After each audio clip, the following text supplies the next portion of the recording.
এটা কি আসল না নকল, এটা নিয়ে কৌতূহল আছে থাকাটাই স্বাভাবিক।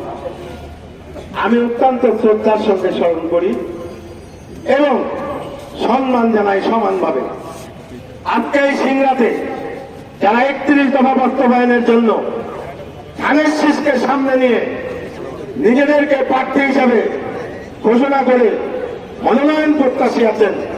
আজকে আমাদের অধ্যক্ষ আনোয়ারুল ইসলাম আলু, দাউদার মাহমুদ, ব্যারিস্টার ইউসুফ, আপনার ডাক্তার নজরুল, বিপি শামীম, ফটিক ভাই, যারা যারা মনের মধ্যে গোষ্ঠী যে যা করে করুক, তারা সকলেই এদেশে সমানভাবে চলার, কথা বলার রাজনৈতিক অধিকার রয়েছে, স্বাধীনভাবে চলার অধিকার রয়েছে। সেই সেন্টিমেন্ট উনি ধারণ করছেন।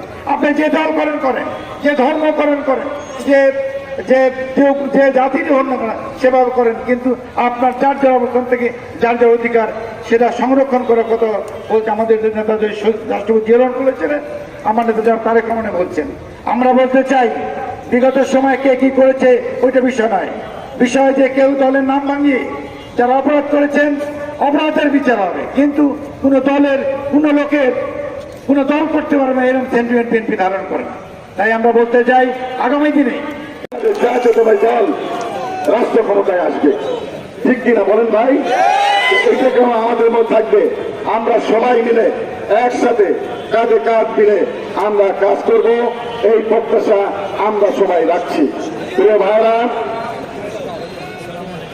ভাইরাম, আপনারা জানেন বাংলাদেশ সুন্দর বক্তব্য রাখার জন্য এবং সিগন্যাল লোকে তার যে সামনের মেসেজ দেওয়ার জন্য আমরা সবাই ইনশাল্লাহ